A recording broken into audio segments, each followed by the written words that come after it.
বর্তমান সময়ে টলিউডে বেশ চর্চা যিশু সেনগুপ্ত নীলাঞ্জনা সেনগুপ্ত দম্পতিকে নিয়ে। বহুদিন ধরেই শোনা যাচ্ছে অনেকটা দূরত্বের মধ্যে আছেন তারা। দুই মেয়েকে নিয়ে সংসার করছে নীলাঞ্জনা, যদিও আইনি বিচ্ছেদ হয়নি তাদের, তবুও ছাদ আলাদা।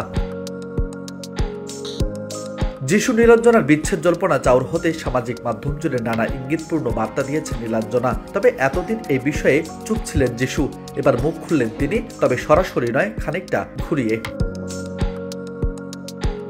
সম্প্রতি একটি অনুষ্ঠানে যিশুর গলায় শোনা যায়, বাবা আমার কি বিয়ে হবে না গানটি। এই গানটি গাওয়ার পরে যিশু সঙ্গে সঙ্গে বলে ওঠেন, আমার বিয়ে করার কোনো ইচ্ছা নেই।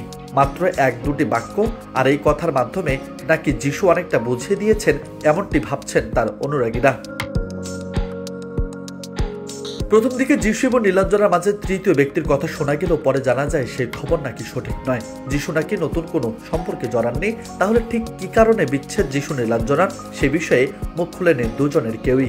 অন্য নারীর সঙ্গে মুম্বাইতে থাকার কথা যে সম্পূর্ণ ভুল, তা যিশু নিজের মাথার মাধ্যমে বুঝিয়ে দিয়েছেন আগেই।